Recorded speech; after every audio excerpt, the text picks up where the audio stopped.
Donnez vos dîmes. Donnez vos offrandes. Ça vous permettra de fermer la porte de la malédiction et d'ouvrir les portes de bénédiction.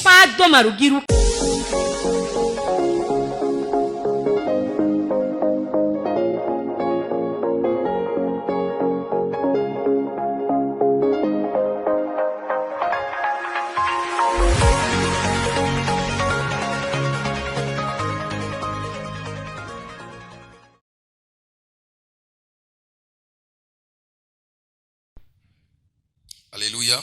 Amen. Alors ce matin, et nous sommes là pour écouter encore la parole de Dieu pour ce dimanche, dans ce dimanche. Un dimanche plein de grâce, plein de merveilles. Un dimanche pendant lequel le Seigneur a choisi pour te bénir et pour me bénir. Et je voudrais humblement vous demander de rester tranquille et écouter la parole que le Seigneur a mis dans mon cœur.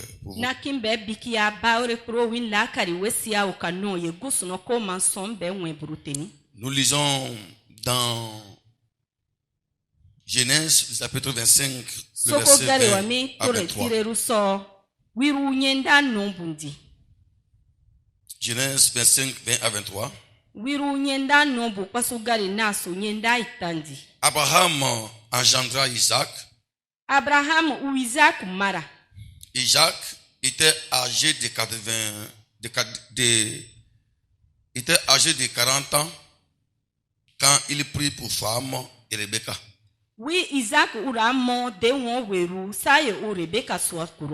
Fille de Bethuel, l'araméen,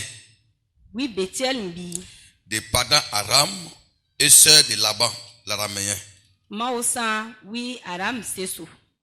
Isaac implora l'Éternel pour sa femme, car elle était stérile. Et l'Éternel les exauça. Rebecca, sa femme, devint enceinte. Les deux enfants se heurtèrent dans son sein. Et elle dit, s'il en est ainsi,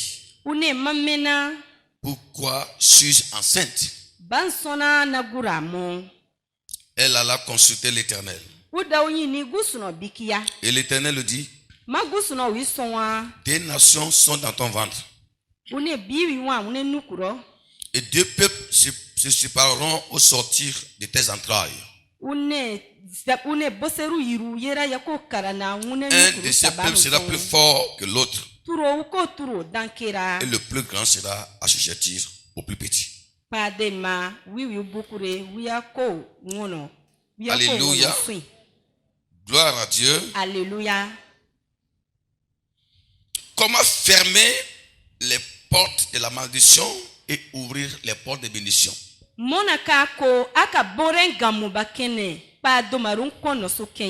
Comment fermer les portes de la malédiction et ouvrir les portes de bénédiction?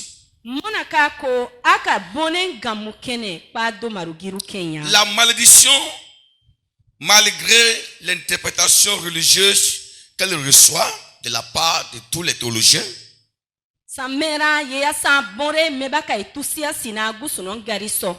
a longtemps gardé sa signification initiale. Ce mot vient du verbe maudire, qui veut dire faire du mal à quelqu'un par des paroles efficaces ou par des paroles imprécatoires. La malédiction est une parole efficace et négative qui modifie la destinée d'une personne. Tu peux être né béni, mais par la malédiction, quelqu'un peut changer ta destinée. Par une parole, on peut modifier ta destinée. La malédiction vraiment est une mauvaise chose que je ne souhaite à personne de l'avoir. Malheureusement, elle existe dans le monde. Elle ravage. Elle ruine. Elle détruit. Et elle modifie la vie des destinées. La malédiction peut provenir de plusieurs sources. Elle peut être une source parentale. C'est-à-dire que quelqu'un peut hériter de la malédiction auprès de ses parents, son père ou sa mère. Exemple de Noé et Cam. C'est son père Noé qui l'a maudit. Dans Genèse chapitre 9, 20 à 26, la Bible dit Noé commença à cultiver la terre et planta la vigne. Il but du vin. Et s'il but du vin, il s'enivra et se découvrit au milieu de sa tente. Cam, père de Cana, vit la nudité de son père. Et il le reporta au dehors à ses deux frères. Alors Sem et Japheth prirent le manteau, le mirent sur des épaules. Marchèrent à reculons et coururent la nudité de leur père. Lorsque Noé se réveilla de son vin, il a pris ce qu'il lui avait fait son fils cadet. Et il dit, maudit soit Canaan, qu'il soit l'esclave de ses frères. Il dit encore, béni soit le Dieu de Sem, et que Canaan soit leur esclave. Voilà ce qui a changé la destinée de Canaan. Ici, nous sommes dans une malédiction qui vient d'un père de famille. À cause de l'attitude de son fils, il a déclaré une parole de malédiction qui a changé catégoriquement la destinée et l'avenir de Canaan. Voilà, c'est une malédiction parentale. Et quand vous regardez tous les descendants de Cam, c'est une descendance maudite. L'homosexualité, lesbianisme, l'idolâtrie vient la plupart de cette descendance-là. Elle peut venir de Dieu également, la malédiction. Jérémie dit dans son livre, chapitre 11, verset 3, il dit, tu leur diras ainsi, dit l'Éternel, le Dieu d'Israël, maudit l'homme qui n'écoute pas les paroles de cette alliance. Les paroles de l'alliance, c'est la parole de Dieu. Elle vient de Dieu. Un homme peut recevoir la malédiction divine lorsqu'il n'observe pas la parole de Dieu. Lorsqu'il méprise la parole de Dieu. Alléluia. Et la malédiction aussi peut venir de l'homme. Il dit, ainsi dit l'Éternel, maudit soit l'homme qui se confie à l'homme et qui fait de la chair son bras et dont le cœur se retire de l'Éternel. Lorsque votre cœur se retire de Dieu et que vous le confiez à un homme comme vous, vous pouvez recevoir une malédiction. Elle peut venir de nous-mêmes, la malédiction. Quand je choisis de ne plus marcher dans la voie de Dieu, j'ai choisi de marcher avec le diable et de chercher les richesses par tout moyen. Je peux tomber dans une malédiction. Donc la porte de la malédiction, c'est la source de la malédiction. C'est le moyen par lequel tu as contracté la malédiction. Fermer la porte de la malédiction, c'est l'art de détruire même les sources de la malédiction. C'est l'art de renverser tout ce qui constitue le négatif dans votre vie. Or, la malédiction est l'esprit qui maintient l'homme. La bénédiction, pardonnez, est l'esprit qui maintient l'homme dans la grâce divine. C'est cette grâce que Dieu met sur vous qui vous permet de prospérer à tous égards. On dit une personne est bénie lorsqu'il porte les faveurs divines sur sa vie. Lorsqu'il nage dans la grâce de Dieu. Lorsque l'Esprit de Dieu le maintient dans la grâce. On dit également une personne est maudite quand elle porte les malheurs sur sa vie. Ces malheurs peuvent être la mort, peut être la pauvreté, peut être la stérilité, peut être la souffrance, peut être le manque d'amour, peut être la colère, peut être les querelles qui existent dans la vie de cet homme. Alléluia. Alors mes amis, le texte que nous venons de lire nous parle de l'histoire d'un homme qui a pu fermer, qui a pu déplacer la borne de la malédiction dans sa famille.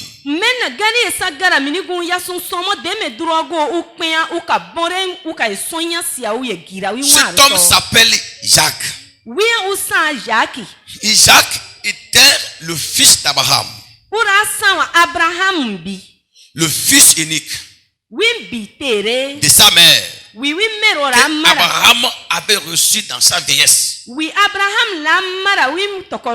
avec sa femme Sarah. Après Isaac, la Bible déclare l'Éternel fit grandir Isaac dans la sagesse et il devint l'héritier de son père Abraham. Et vous savez l'histoire. À l'âge de 40 ans, Abraham va choisir une femme pour son fils Isaac. Où il va la choisir? Il va la choisir chez lui. Parce qu'il ne voulait pas que Sarah prenne une femme qui ne connaissait pas. Isaac prenne une femme qui ne connaissait pas le Seigneur, le Dieu d'Abraham. Et la Bible déclare c'est Eliezer qui a été le délégué d'Abraham. Sur la conduite de l'Esprit de Dieu, est allé faire le choix de la femme d'Isaac et aussi a demandé la mère de la femme avec la dot qu'il devait donner. La Bible déclare que Isaac fut marié. Il a fait le mariage avec Rebecca. Mais ça n'a pas été facile. Isaac semble tomber dans les mêmes problèmes que son père Abraham. Sarah a vieilli avant d'accoucher Isaac. Isaac a constaté que sa femme Rebecca aussi n'accouche pas. Elle a remarqué que sa femme Rebecca aussi a pris le chemin de Sarah. Qu'est-ce qui se passe? Mon père a vieilli avant de me mettre au monde. Moi-même j'ai épousé. Et je vois les mêmes signes qui continuent encore. Moi, je ne laisserai pas tomber. La Bible déclare, après avoir analysé les choses, il a constaté que c'était un blocage. Il y avait une porte de stérilité qui était ouverte dans sa famille. Et il fallait la fermer. La Bible dit, Isaac invoqua l'Éternel. Il invoqua l'Éternel au sujet de sa femme Rebecca qui n'accouchait pas. Il dit, Seigneur, je t'en supplie, ôte cette malédiction devant moi. Enlève la stérilité dans ma famille. Moi, je ne vieillirai pas comme mon père Abraham avant d'avoir l'enfant. Je veux que ma femme et Rebecca accouchent. La Bible déclare que lorsque Isaac invoqua le nom de l'Éternel, et n'oubliez pas, invoquer veut dire prier, intercéder en faveur. Quand il a prié, ce qui constituait le blocage de l'accouchement, la fécondité de Rebecca a été rompue. La malédiction a été déplacée. Le blocage a été enlevé. La Bible déclare, Rebecca tombe enceinte. Quand elle est tombée enceinte, elle a senti qu'il y avait des guerres dans son sein. Elle ne dormait pas, elle était troublée. Elle dit, mais c'est ça la grossesse? Si tomber enceinte veut dire ne pas dormir, ce n'est pas la peine. Et elle alla consulter l'Éternel. Elle dit, Seigneur, est-ce que réellement c'est l'enfant qui est dans mon ventre? Sinon, pourquoi ce bruit dans mes seins? Dieu lui dit ceci. Oui, c'est la grossesse. Elle vient de moi. Tu sais pourquoi il y a du bruit dans ton ventre? C'est que j'étais béni doublement. J'ai écouté la voix de ton mari qui a prié pour toi. Et j'ai mis dans ton ventre des nations. Et l'un sera plus grand que l'autre. Et c'est le plus petit, c'est le plus grand que le plus grand. Alléluia. Et après ce moment-là, Rebecca accoucha des jumeaux, Isaïe et Jacob. Voilà les résultats de la prière de Jacques. C'est à travers cette belle histoire que le Seigneur m'a mis à cœur de vous donner ce thème intitulé Comment fermer la porte de la malédiction et ouvrir la porte de la bénédiction. Alors la fécondité de Rebecca et son accouchement était l'ouverture des portes de bénédiction dans la famille d'Abraham. Autrement dit, alors Isaac a brisé le socle qui était dans la famille. Alors mes amis, quels sont les moyens? Comment faire pour fermer les portes de la malédiction et ouvrir les portes de bénédiction? Premièrement, c'est par la prière que tu peux fermer cela. C'est par la prière que tu peux fermer la porte de la malédiction. Et c'est par la prière que tu peux ouvrir les portes de la bénédiction de ta vie.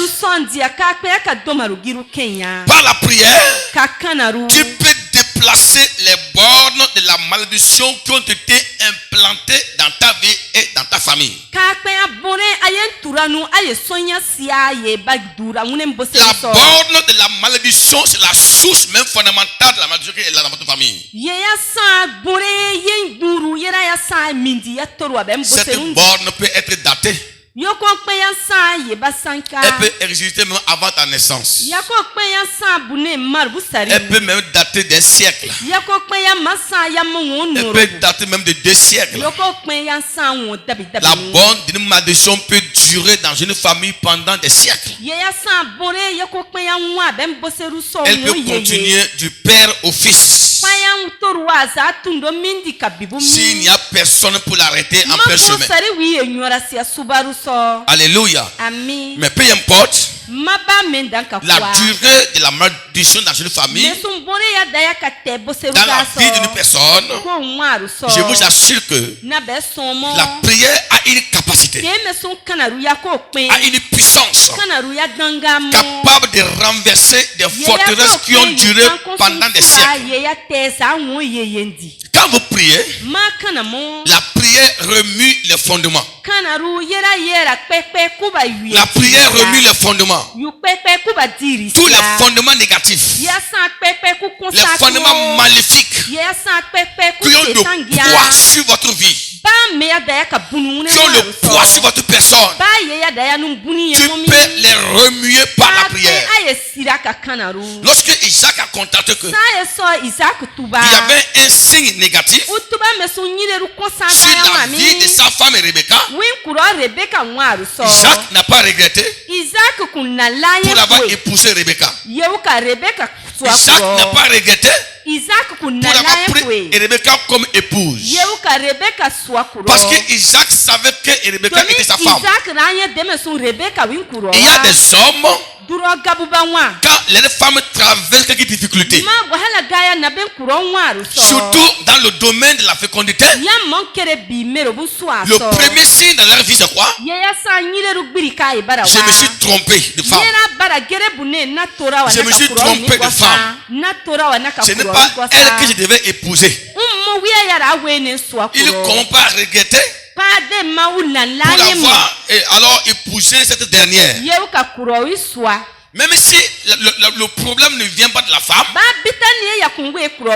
c'est la femme qui porte tous les malheurs là. Ce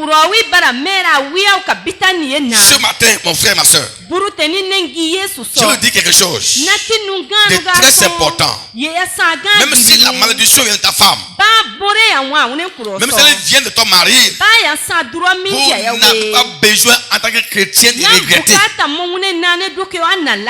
pour avoir épousé votre femme. Ce que tu as besoin, c'est de remplacer la malédiction par la bénédiction. Si tu as épousé une femme maudite, si tu as épousé un homme maudit, en tant que chrétien, ça ne veut pas dire que ce n'est pas la volonté de Dieu. Ça veut dire que Dieu te confie une mission. Tu as un don en toi. Tu as un dépôt en toi. Et Dieu sait qu'à travers toi là, la personne peut être délivrée. Et par la prière, tu peux le faire.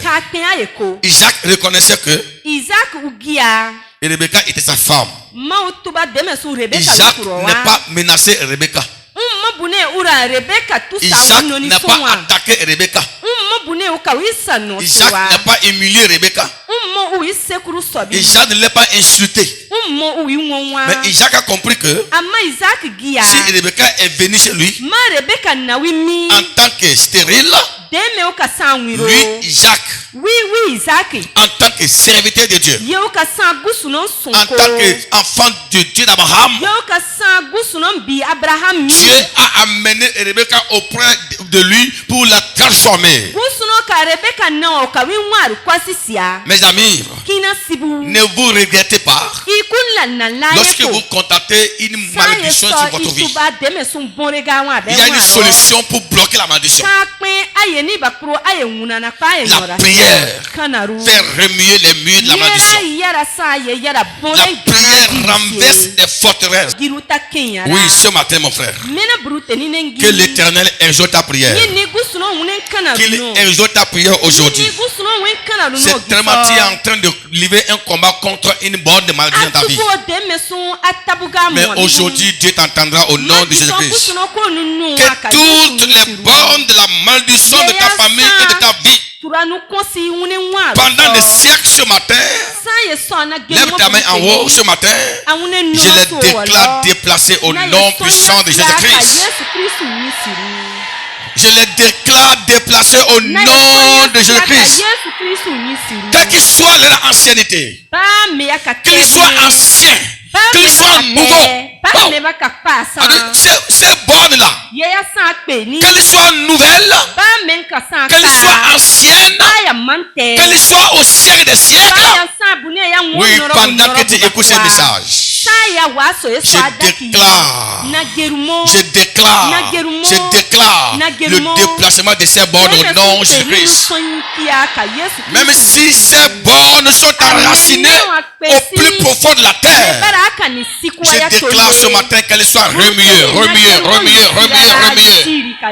Au nom de Jésus-Christ. Quand les bornes de la malédiction sont sur place, dans la vie d'une personne ou dans la vie d'une famille, celle-ci ne prospérera jamais. Une famille dans laquelle les bornes de la malédiction sont sur place, les membres de cette famille feront tout. Ils feront tout. Ils peuvent mettre les enfants à l'école. Ils peuvent travailler. Ils peuvent faire tout. Mais ils ne réussiront pas. Parce que vous êtes contrôlés par cet esprit-là. Alléluia.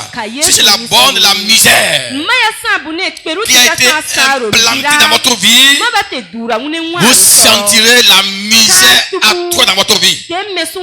Si c'est la borne de la mort précoce qui a été implantée dans votre vie, vous verrez les gens mourir dans votre famille précocement. Même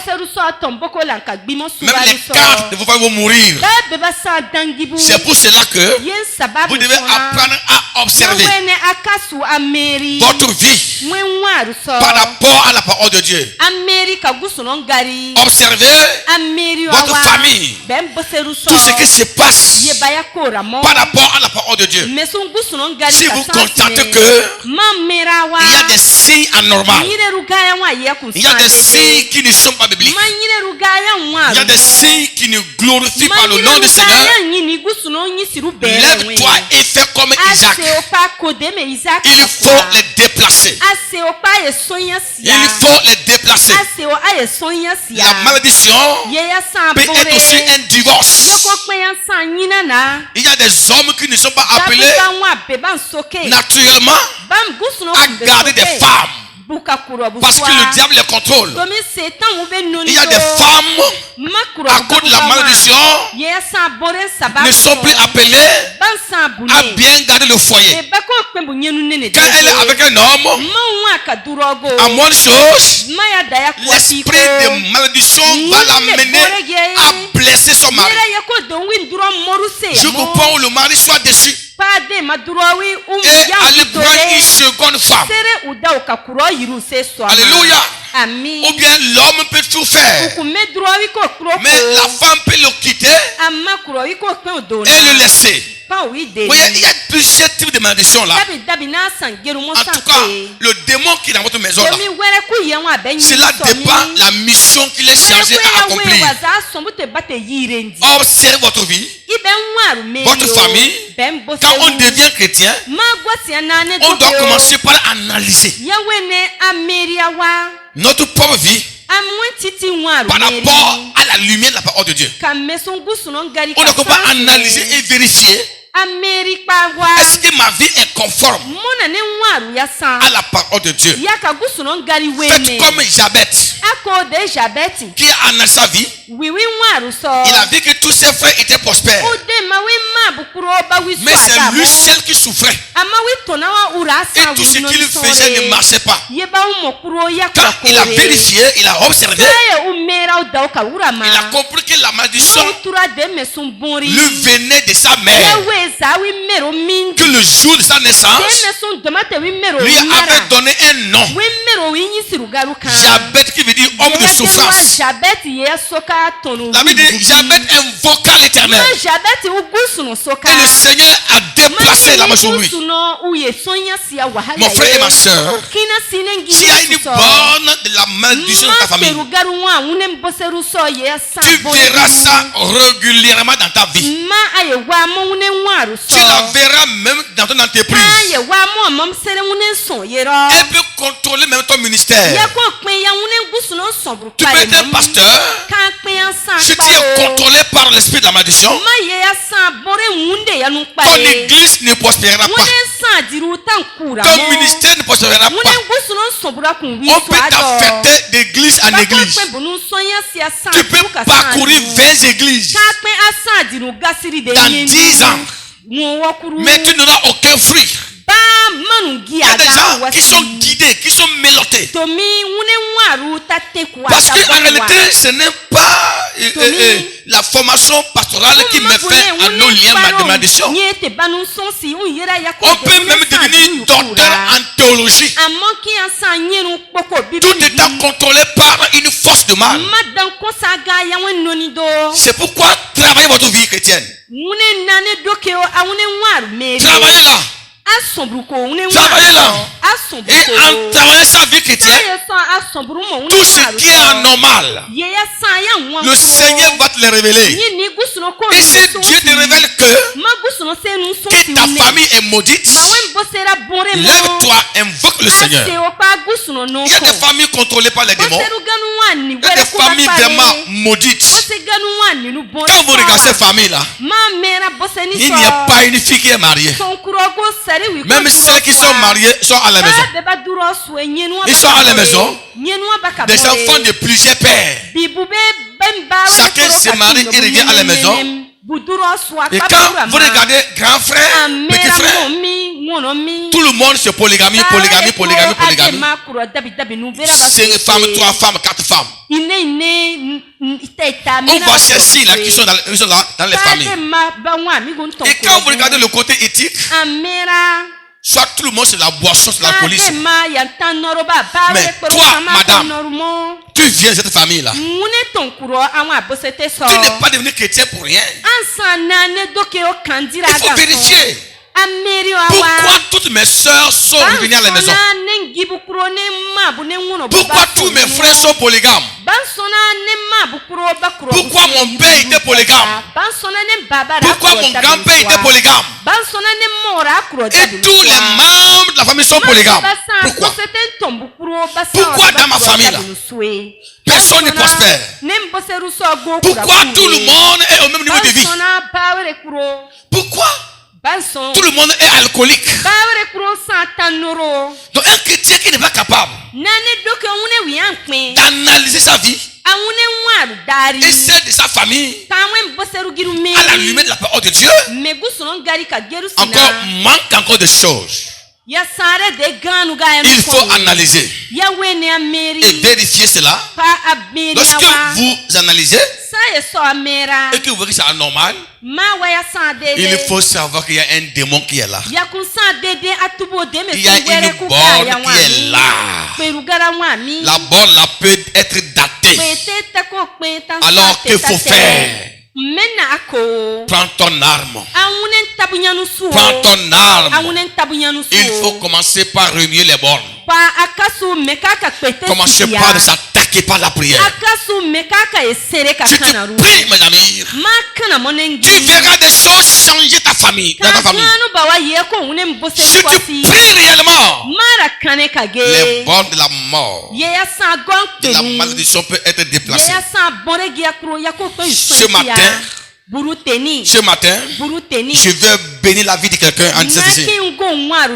Quel que soit le type de borne de malédiction qui a été implanté dans ta famille, dans ta vie, dans ton ministère, dans ton travail, pendant que tu as ta main levée le Seigneur, j'ai dit au nom de Jésus-Christ, je les déclare déplacés au nom de Jésus-Christ. Alléluia. quelle que soit la profondeur de la racine de la malédiction qui pèse sur toi, quel que soit le poids de cette malédiction, depuis que tu t'es marié à cet homme, à cette femme, tu n'as jamais trouvé la paix et la joie parce que vous êtes marié dans une famille où la loi interdit le bonheur dans le foyer. Oui, ce matin, ainsi par la puissance de Dieu, je déclare quelle que soit la profondeur, la racine de cette malédiction qui est en train de peser sur vous. Je la déclare ce matin remuée et déplacée au nom de Jésus-Christ. Je veux voir ta tête devient légère ce matin. Je veux voir ton foyer devient légère ce matin. Je veux voir ta vie devient légère ce matin. Je veux te sentir dans le repos ce matin. Tout ce qui maintient ton pied, tout ce qui maintient tes mains, qui t'empêche de te déplacer, qui t'empêche de vivre, qui t'empêche de faire des mouvements, qui t'empêche de vivre heureux, qui t'empêche d'avoir le bonheur dans ta vie, dans ta famille, quelle que soit la nature, ses forces, ce matin, à travers le nom de Jésus-Christ, je déclare que tous ces bornes-là soient déplacés avec ses racines. Je veux que quelqu'un dise Amen avec la foi. Qu'elle est borne de la mort, qu'elle est borne de la maladie, qu'elle est borne de l'envoûtement, qu'elle est borne de la polygamie, qu'elle est borne de la misère, qu'elle est borne de l'insécurité dans la vie. Que tous ces bornes ce matin soient déplacés au nom de Jésus. Wow.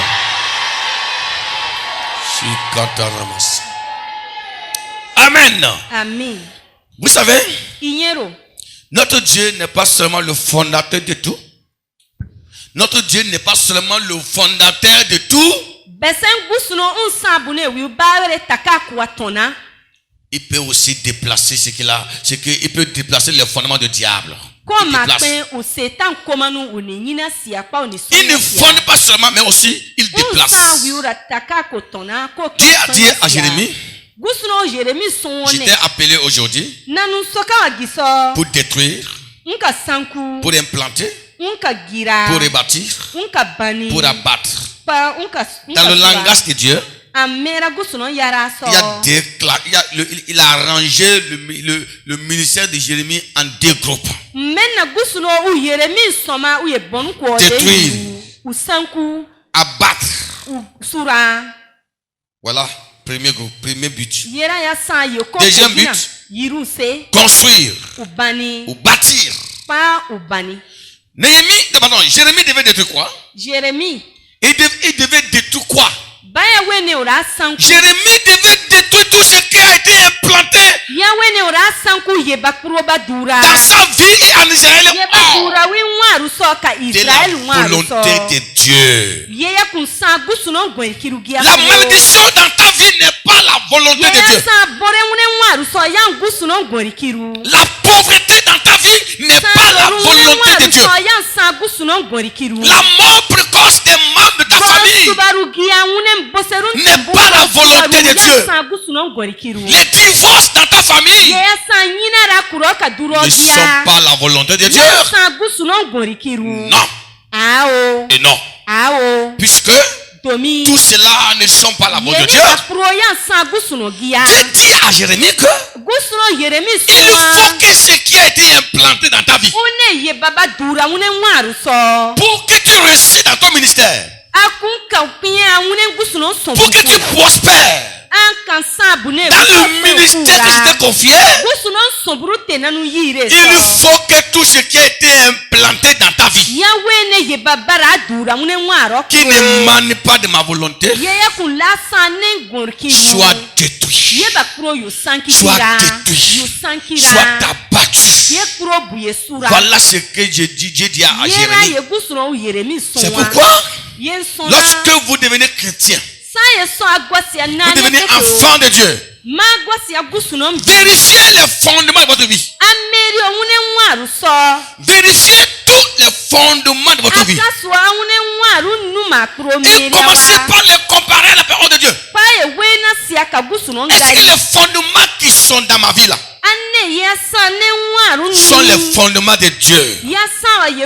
S'ils ne sont pas des fondements de Dieu, mon frère, ne perdez plus le temps. Ne prenez plus le temps. Alléluia. Prenez votre hache spirituelle. Prenez votre couteau spirituel.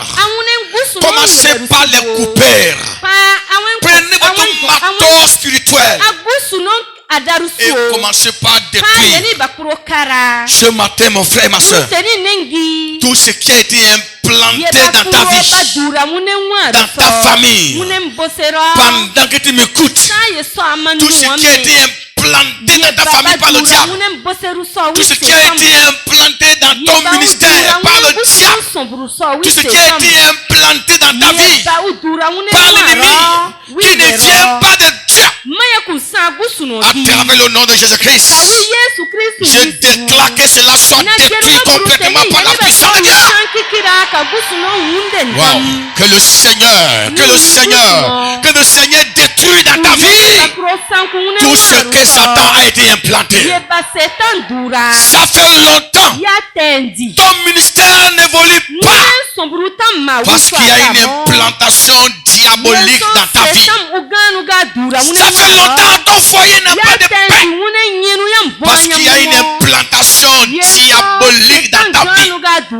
Ça fait longtemps ta carrière n'évolue pas parce qu'il y a une implantation diabolique dans ta vie. Ça fait longtemps ta femme n'a pas de paix, ton enfant n'a pas de paix. C'est tous les jours des événements douloureux qui se produisent parce que il y a une implantation diabolique dans ta vie. Ça fait longtemps tu es en train de perdre les membres de ta famille. Les jeunes meurent, les femmes meurent tous les jours. On t'appelle au village pour les enterrements parce qu'il y a une implantation diabolique dans ta vie. Et c'est pourquoi ce matin nous nous tenons dans le sang de l'agneau. Tout ce qui n'est pas fécond dans ta vie, tout ce qui n'est pas fécond dans ta vie, tout ce qui n'est pas fécond dans ta vie, je te bénis ce matin. Je te déclare que cela soit fécond, cela soit fécond, cela soit fécond dans ta vie.